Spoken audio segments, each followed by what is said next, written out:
Welcome into the Officialize Experience. I'm Kyle. He's Kirk, and we're here on a tough day. Kirk, how you doing this morning? I'm doing all right. Physically, I feel fine, fortunately, after playing a tough game yesterday. But, emotionally, I think it's tough to come off of a loss like that. But that's the NFL. I've played long enough to know that you're going to have every emotion, highs and lows and in-betweens, and you just got to regroup and get ready for the next one. But certainly we can talk about what happened yesterday. I hate losing. I know that. I hate the feeling. Before we dive into the QB corner with Kirk, I wanted to quick point out a positive note. A little bit about me really quick. We grew up together in West Michigan, and I moved to Nashville, Tennessee to study audio engineering and music. And I live in Nashville now, so I don't get up to the games very often is my point. And it's pretty cool. U.S. Bank Stadium is pretty special. So on a positive note, that was an unbelievable, the whole pregame ceremony, the crowd noise. It's amazing. I actually came out early when Coach Zimmer comes in right before the game to give us our pregame talk, and we say the Lord's Prayer, and then we head out towards the tunnel. Some of the guys mingled around the locker room for a few minutes at first. Well, I went out to the tunnel and got to watch the intro video really for the first time, and didn't realize, all the stuff that goes on pregame, but I got to see it, and it was exciting, and they do such a good job providing the entertainment. And the fans, they really watch. They are in the game, and certainly yesterday we didn't give them a lot to stay intrigued about, but it's a great home environment. I feel privileged to be able to play there at home games, and we got to turn it into a special place for us as players to win and make it a tough place for people to come in as opponents on the road and find a way to win. From about 10 minutes before the game starts until the actual game is just solid, blasting you with content and music. It's awesome. Yes. It's awesome.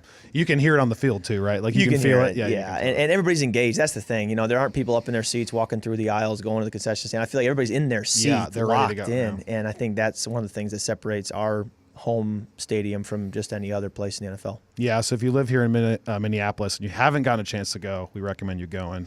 Okay, let's dive into our QB corner with Kirk Cousins. This is your the fans' chance to listen to your quarterback's breakdown of the game. So let's talk about the 27-6 loss to the Bills. Disappointing, obviously. It's crazy how in an NFL game there's all these moments of momentum shifts that you kind of can see early on where you're like, oh, that may come back to hurt us. That may come back to hurt us. What do you feel like were the biggest moments in the game that ultimately affected the outcome? Well, we got the ball. It was 7-0, and you say no big deal. There's a lot of football to be played. And then that first third down, I fumbled trying to run forward. And I felt like once that fumble happened, they then, I believe, kicked a field goal, made it 10-0. Still feel like it's early. We're okay. Just regroup. Not the way we wanted to start, but we'll be all right. And then we had the second fumble, and then that put us down 17-0. So you end up basically having had two possessions, and you're down 17-0. And really, nobody to blame but myself for the two fumbles. And so when you give teams a short field, you turn the ball over, anything can happen. And a team that you thought you had a good chance against at home, it turns into a game that gets out of control. And then I felt like there were a couple missed throws early as well. I threw a ball high to Stephon Diggs. I missed Adam Thielen near midfield on a third down. And those two missed throws also hurt us. And I felt like at that point, when you do settle in, start to make the throw, start to move the ball, it becomes a little bit too little too late. And it just spiraled away from us. And it happens. And the one thing I'll take from this and remember is each of these games is its own entity. Yeah. The Rams game is going to start 0-0 on Thursday night. It's not going to be any different because of the way the game went on Sunday. And so we have to view it as its own entity, move on, and it shouldn't have any impact on future games. And we have to remember that. And if anything, use this past game as a reason to be all the more locked in for Thursday night. We talk a lot about trying not to ride the emotional wave. You always tell me, But as a fan, you understand how tough that is, obviously. I'm one of those guys that's like, when we win, I'm DVRing every ESPN and I'm DVRing Fox Sports, and I'm watching all the highlights, and then when we lose, I'm like throwing my phone out. I don't listen to anything. I turn it off.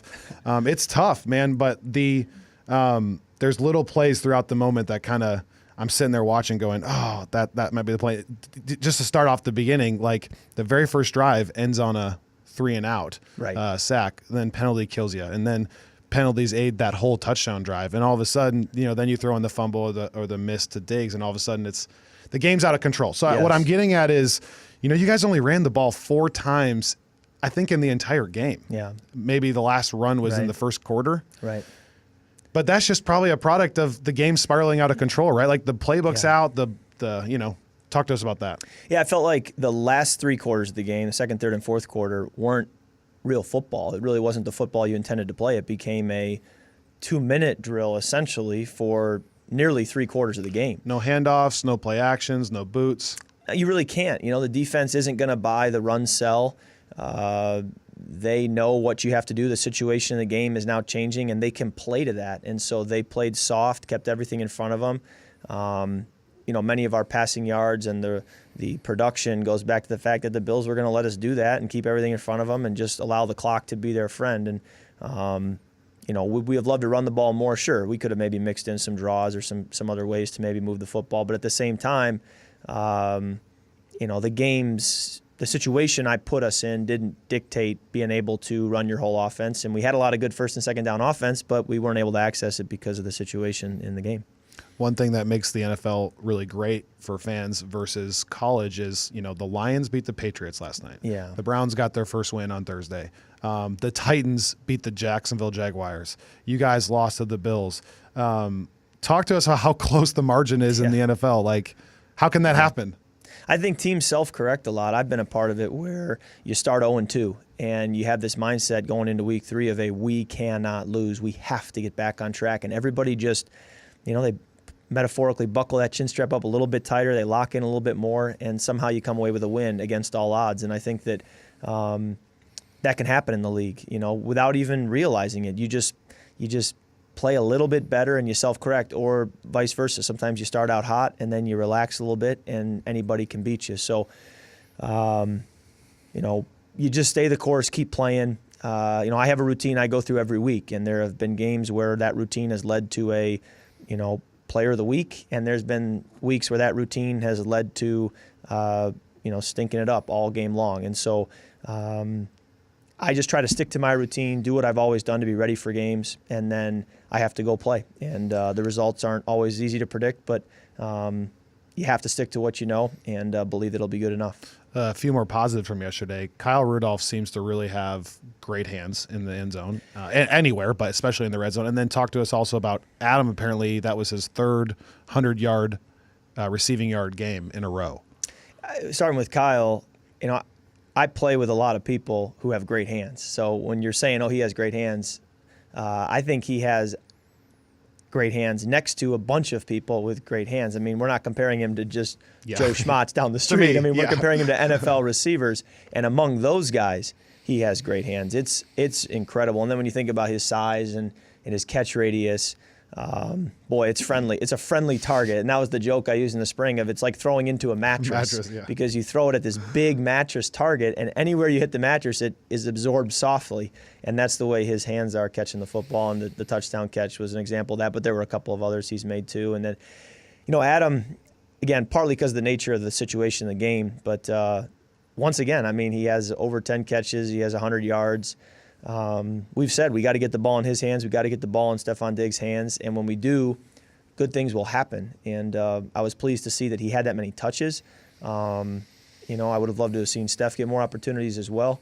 And hopefully we can keep that rolling. Hopefully Adam can have a lot of 100-yard games this year because it bodes well for our offense when he's getting the ball. Last question. You had a chance to sit down with Josh Allen in the offseason. I know you did that video series with him. 2 questions, I guess. What was your overall impression of him? And then secondly, what's the biggest challenge you would say for a rookie quarterback? Well, Josh specifically, yesterday to come into your second career start and to play on the road in a tough environment against a great defense and protect the football, move the football, get off to such a fast start.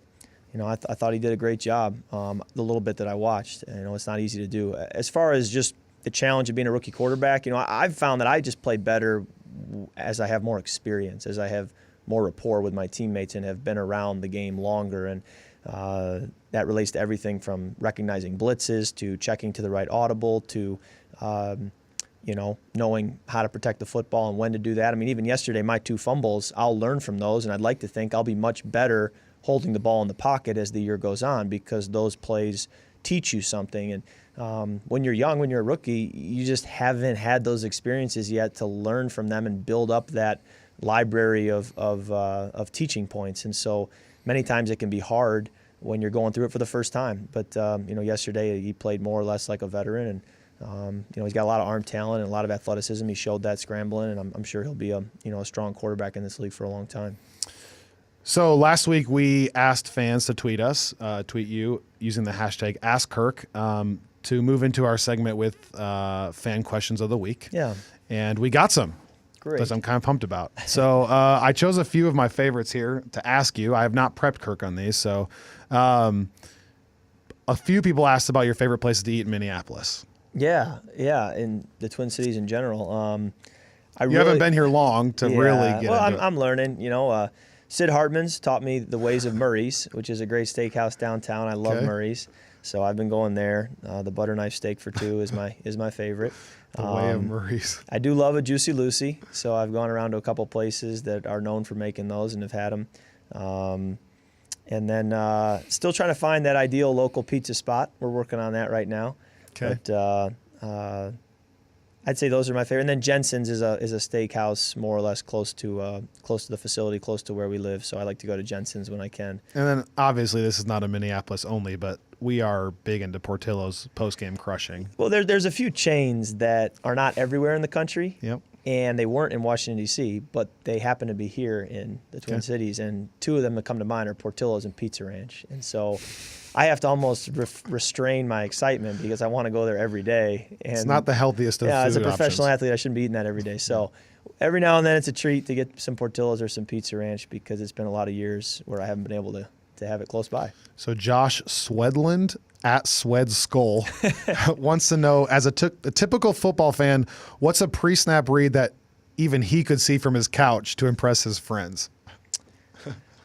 Well, many times you're really going to get, to really break it down, you're going to get two types of coverages, a single high coverage or a split safety coverage. And, if you get single high, many times you can read off of a flat defender who's going to cover the flats. And if he covers your route to the flat, then you can work above him down the field. If he plays soft and sinks, trying to get underneath any deeper routes, then you got to work laterally out to the flat and give somebody there the ball and hope that they can then do something with it after the catch. So many times you try to zone in on one defender or 2 defenders, get your eyes there and either high-low them or outside inside them and try to put them in a bind as they're covering a zone because they can't cover both players. And so you try to use the spacing of the field and you're very detailed with your receivers' routes to make sure that they put those zone coverage rules in a bind and they can't cover both players.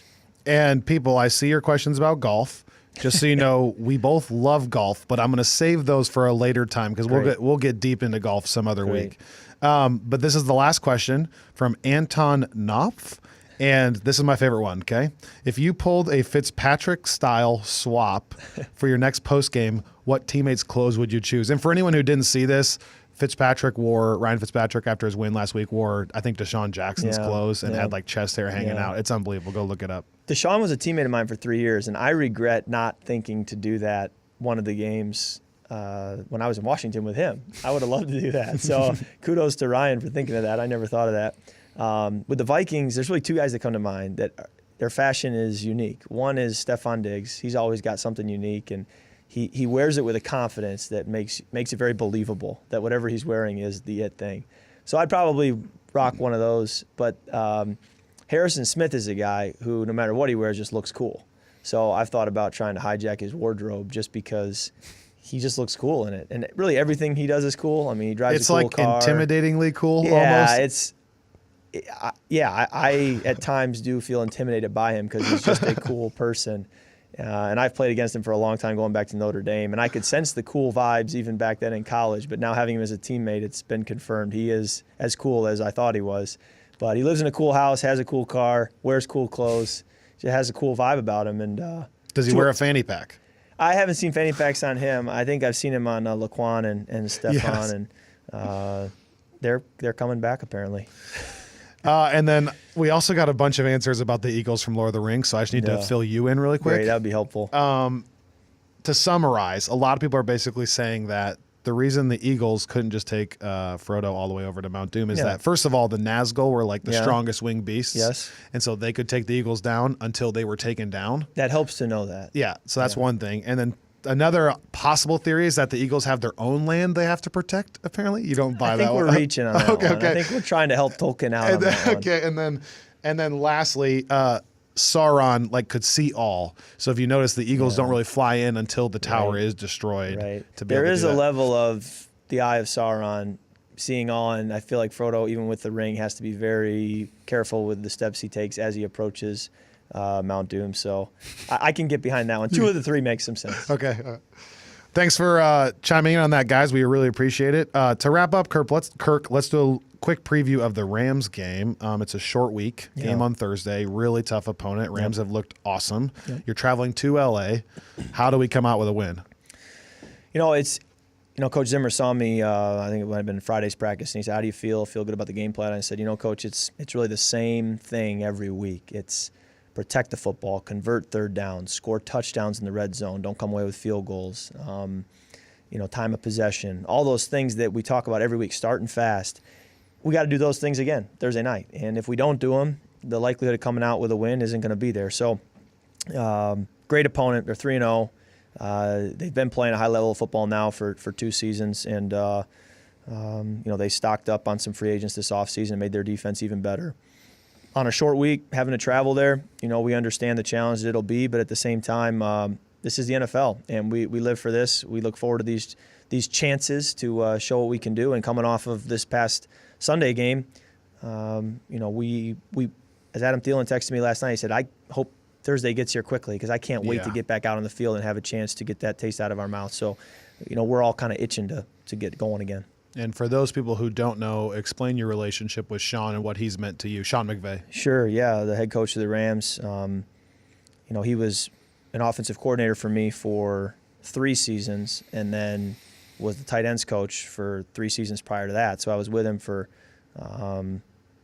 really under Mike. He was a coach too. Mike Shanahan. Okay. Yeah. Under Coach Shanahan, he was a tight ends coach. I guess it was for 2 years. So I was with him for 5 years, and he's done an incredible job in LA building that team. So much energy. A lot of energy. Very intelligent. Obviously a great offensive mind and a great leader. He's great with people. I enjoy working with him. And I think his results speak for themselves. I don't have to say a whole lot because his body of work shows how capable he is. But, anytime you feel like a coach or a player or a teammate had a big impact in you being where you are and being given the opportunities you have, you're always going to cherish them and appreciate them. And because I do feel like his play calling, his game planning, his coaching of me is what's even gotten me to where I am and the opportunities that I have. So very grateful for him, and I'll be sure to share that with him in pregame, before we play. What's your one last message to fans? I'll say my takeaway has been that as a fan, I got to keep reminding myself that we didn't lose 5 times yesterday, awful as it felt, and it was bad and embarrassing. We just lost 1 game. We're 1-1-1. It's a separate entity. What's your final message? Yeah, whether we had lost on the last play of the game in a hard-fought battle or had gotten blown out or anything in between, it's a loss, and it counts the same. And if you get back on track and win and you get a month or 2 down the road, you look back and it didn't really matter how it was. It just matters the outcome. And so we have to understand that, take comfort in that, I guess, and get back to work. I understand that, hey, we need to turn those into wins as fast as possible. And again, it doesn't matter how you win. You can win ugly, you can win pretty. As long as you win, that's what has to happen. So that's where our focus will be. Get that dub. Get that dub on Thursday. Thanks, everyone, for listening. Again, we'll take questions next week, so tweet me or Kirk. I am at Kyle Schonewill, Schonewill. He's at Kirk Cousins 8, and I butchered this last week, and then Instagram is Kirk.Cousins. We had a squatter who had made their Instagram Kirk Cousins 8 several years ago, and so... for that reason, I had to make a different Instagram. Okay, so tweet us using the hashtag AskKirk. We'll get to those questions next week. Don't forget to subscribe to the Officialize Experience on iTunes or I think anywhere else podcasts are found. And we really appreciate you guys listening. Kirk, have a great week this week. Thank you. Look forward to chatting next week. Yeah, absolutely. We will get to guests at some point, we hope. Yeah, we'll get some guests in here and be having a good time. We're not lying to you. So, all right, thanks, guys. We love you. Peace. All right.